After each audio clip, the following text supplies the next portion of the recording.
Hello everyone, Hurley of RFI Reviews here, and ang i-review natin for today is itong CCA Duo. Big thanks or big shout out kay CCA or KZ for sending this unit to me in an exchange for an honest, independent, unbiased review. Rest assured, as always, lagi naman sa review ko na honest to as much as possible talaga yung mga reviews ko. Tinatry ko hindi maging bias kahit na may mga preferences ako. But here we are. Okay.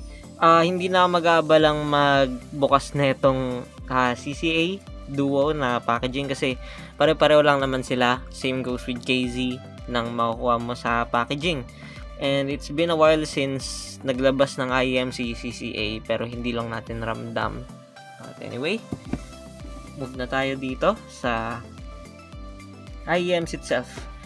Bale, ang IEMs itself, ayan yan. At first, akala ko dun sa pictures is kulay black siya. Pero dito, it is a shiny, metallic-ish siya na kulay. Darkish silver, if you may. Yan yung itsura niya. Ayan, as you can see. Same cable. Yung fit niya is maganda on my ears, but depende sa inyo yun. Sa tenga nyo yun.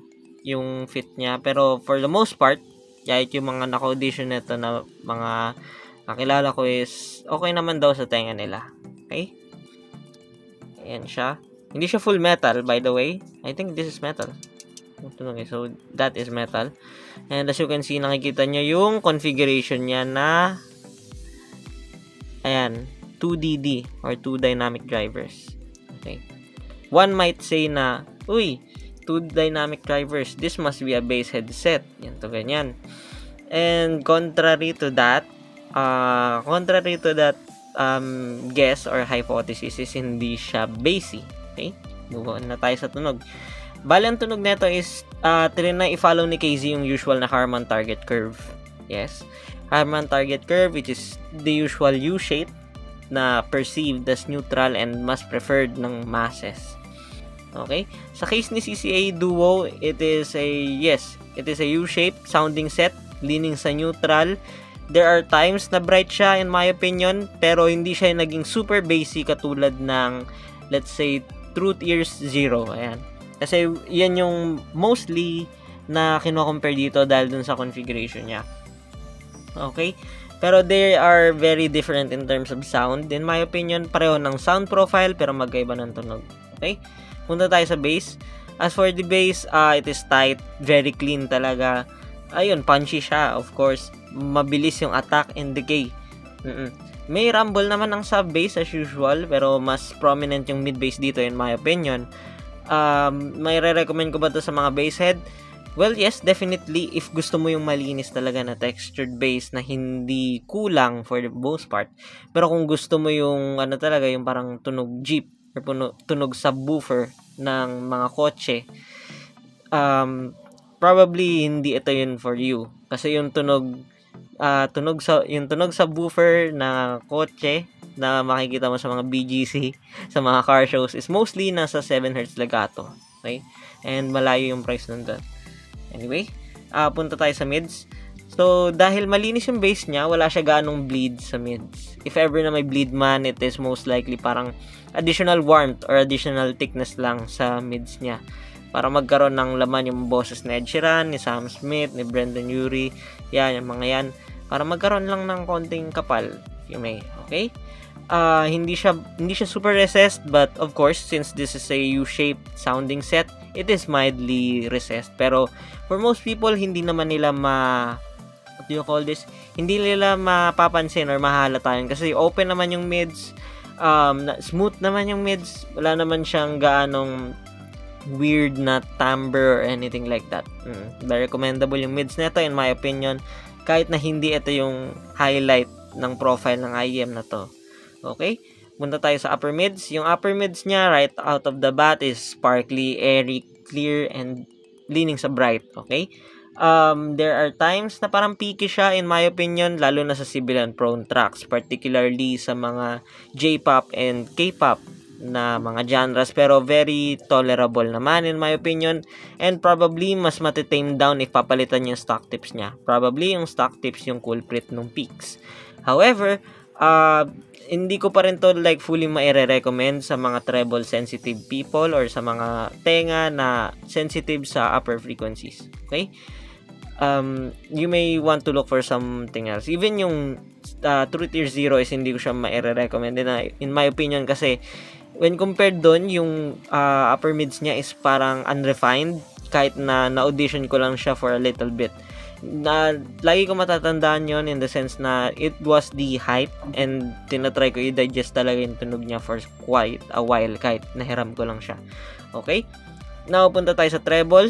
As for the treble, hindi siya super elevated yun tulad ng upper mids, but at the same time, around the saktong brightness pa rin siya.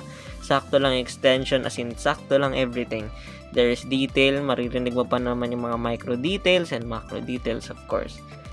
Pati yung cymbal crashes, it is satisfying naman, pero it won't please yung mga treble heads, yung mga galing sa HG Sound Heart Mirror Pro, sa Simgot EA500 ng mga tao. I don't think na masasatisfy kayo nitong Duo when it comes to that. Okay? Ngayon, punta tayo sa technical performance. Bali, yung technical performance nito is, I do think na balanced siya in terms of quality sa tonal performance, which is a good sign in my opinion. Hindi siya sobrang detailed, but at the same time hindi siya sobrang lacking katulad ng Kiwi Ears Cadenza na ni-review ko before. Okay? Yung soundstage niya is sakto lang, hindi sobrang wide, hindi sobrang tangkad. Obviously it is wider than taller, na may depth naman. Substantial naman yung depth for the most part. Okay? Yung separation and layering is fairly good, above average in my opinion, dahil na rin siguro sa linis ng tunog niya despite being a Harman tuned set. It is a really commendable. Sa asking price na to, yung tuning niya and yung technical performance niya.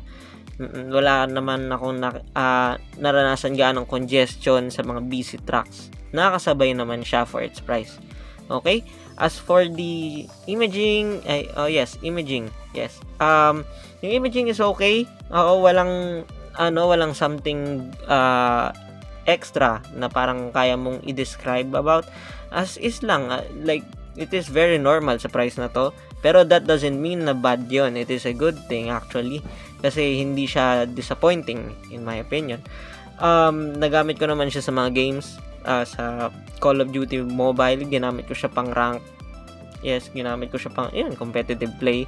Ginamit ko siya pang movies. And wala naman ako naging problema doon. Pare-pareho lang naman silang okay. Okay, now we move sa comparison. Yun yung I think same din halos kami ng findings ni Paul Wasabi. If you know Paul Wasabi, international content creator siya. Yeah. International audiophile enthusiast yan. Like, sige, ganun. Pareho kami ng halos ng findings niya na masyadong nag-focus si KZ, masyadong nag-focus si CCA sa pag-rival sa, what do you call this? Sa pag-rival sa Truth Ears Zero. Masyado siya nag-focus doon. Just because kaya nilang pantayan kamo yung, what do you call this? Yung configuration, ganito ganyan, and even the tuning. Pero ang ano kasi dyan, hindi lang naman si Truth Ear Zero yung naglalaro sa price na yon, something better. Okay? So, right off the bat, punta na tayo agad dito sa this one. This is the Kiwi Ears Cadenza, yung na-review ko last time. Mas richer, mas toner, mas lush, mas smooth, mas warm yung tunog nito compared dito sa CCA Duo na mas malinis overall. Mas maganda yung tonality nito in my opinion, kahit na pareho silang U-shape-ish. Mas tamer yung upper frequencies nito, pero yun nga, nagfo-falls short siya sa technical performance compared dito sa Duo in my opinion. Both are really good, depende na lang sa gusto mo. If gusto mo ng mas malinis, go for the Duo of course. Otherwise, go for the Cadenza, kasi mas, I'd say, cohesive yung tunog nito in my opinion. Okay?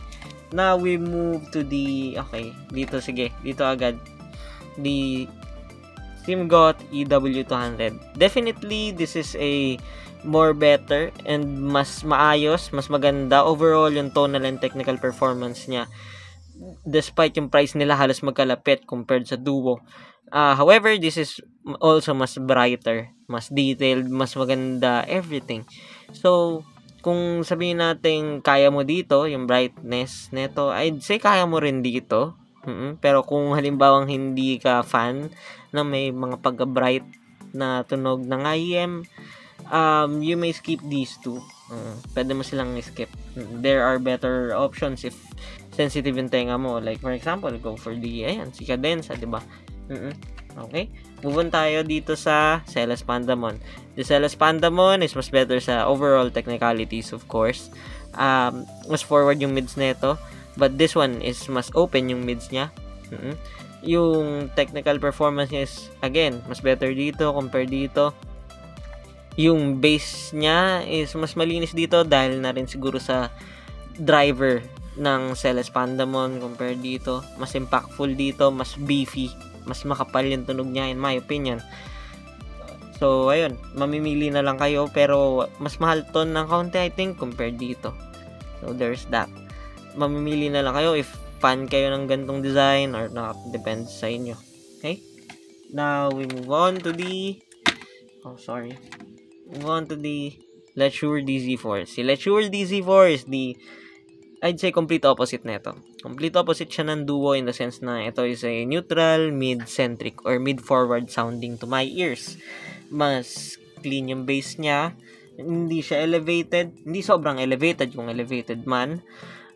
Yung mids niya is mas forward, of course. May times, mas intimate yung tunog niya.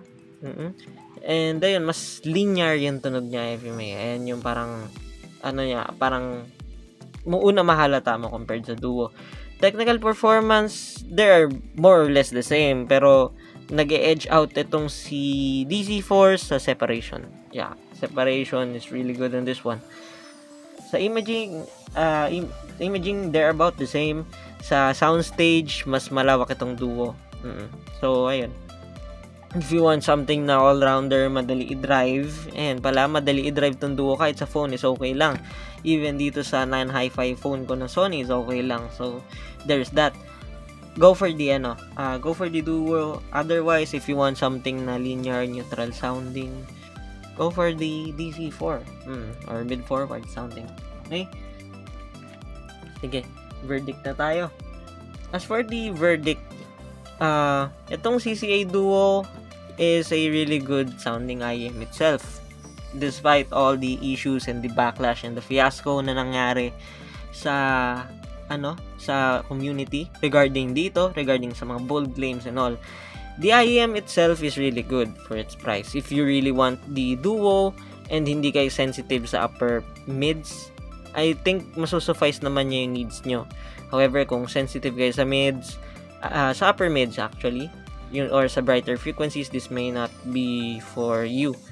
Ayun. Pero kung let's say, i-compare mo siya sa mga nagsisilabasang IEMs ngayon within the price niya, I'd say wala naman gaanong, wala siya gaanong redeeming factor. Wala. Hindi siya yung unang maiisip mong IEM right away if magko-compare ka sa ibang IEMs within the price range.